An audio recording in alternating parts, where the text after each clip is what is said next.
guys, this is my cat. Her name is Margaret Thatcher. In fact, as extra credit, you can look up who Margaret Thatcher is and why I named her that. Anyway, what we're going to talk about in this next section of class is going to be the life on a Spanish mission. And Margaret Thatcher, the cat, happens to be an expert on life on the Spanish mission. She also is going to leave now because she scratched me, little punk.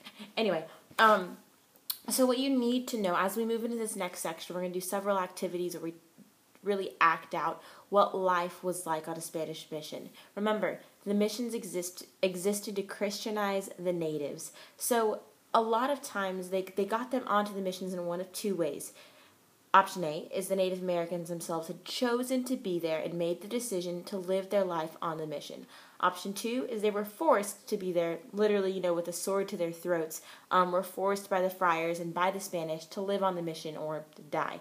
So those were kind of the two ways that they were, manipulated onto the missions. Now, life on a mission is not necessarily something that you are going to find very easy. Mission life was from dawn until dusk, with 3 church services a day, the first one that you had to attend being around 4 o'clock in the morning. After that, depending on your job, which included anything like a blacksmith or a cook or, a shoemaker or the person who gathers water or a farmer, whatever job you had was definitely involved manual labor, and it was not going to be something that you found very easy. But again, you worked from sunup until sundown. So life on a mission, not necessarily something that too many of us would find enjoyable. A job that was particularly hard was that of a soldier.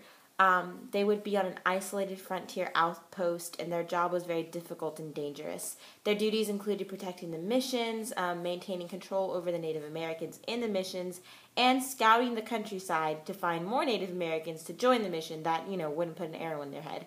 So they brought several of their families, these soldiers did, to military towns and farmed, in and around the mission. And the military men who lived, or soldiers who lived in the missions, were often poorly equipped and lived under really difficult conditions. The stockades and, barracks they would stay in were often in ruins because the Spanish didn't really, make it a priority to upkeep them. And then, besides sort of that particular element of it, the sort of social demographic on the mission was about 45% women, 55% men. So definitely a few more men than there were women, mostly because, life was just really hard and it's not something a whole lot of women found appealing, and a lot of women who were brought over by the Spanish or even who lived there with the Native Americans just didn't come in the first place.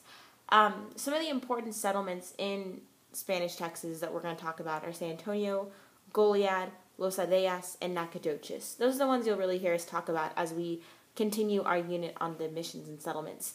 San Antonio was definitely the largest settlement, as we discussed in class last time. In fact, by 1772, it was the capital. It was the only authorized settlement in Texas where the people had some voice in the Spanish government in Spain, and in the way that the government operated there in Texas. Landowners elected a city council called the Ayuntamiento. That's Auntamiento.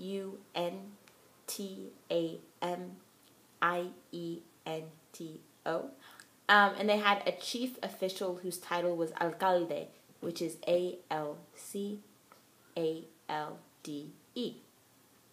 Now, the Spanish authorities had wanted to increase the population of San Antonio, so they tried to bring in 200 families from a Spanish colony of the Canary Islands, which was off the African coast. However, of the 200, only 15 families came to Texas in 1731, and some of the oldest families of modern San Antonio can trace their ancestors from the Canary Islanders. Isn't that crazy?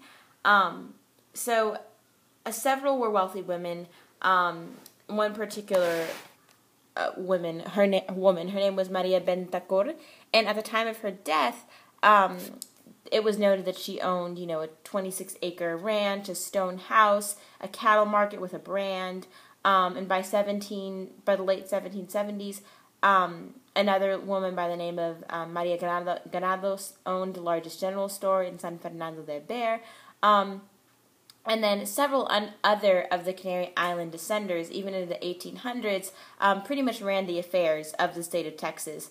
And so all of that to say that some of the first Spanish to come over here, again, especially from the Canary Islands, were people who really had a lot of power in the missions and even power as the mission life started to go away and we have other entities and nations start to occupy Texas. And again, those people can trace their lineage all the way back to there. The population of Spanish Texans was not limited to Spaniards and Native Americans. In fact, people called mestizos, which is Mestizos, were people of mixed Spanish and Native American heritage who lived in Spanish Texans. There were a few African Americans living here at that time, but not very many. We'll talk a little bit more about them when we move into our time closer to the Civil War. Another group of people that we talk about at this time is called a Tejano. A Tejano, which is Tejano. You may have heard this word before. Tejano character at this time really takes its roots. It was part of the Texan cultural landscape. The term Tejano describes people of Mexican heritage who consider Texas their home. This Tejano heritage is reflected in the population, religion, language, institutions, and customs of Texas even today. The settlers, including Tejanos and Mestizos and Spanish and the Native Americans, which would be the four people groups who were there, tried to improve the community life of the missions. No school system exists, but some communities did hire teachers. And Tejano settlers started the first community school in San Antonio. Medical doctors were practically unknown, but officials tried to guard the public health by forbidding practices like dumping trash or washing clothes in the drinking water supply. Probably a good plan.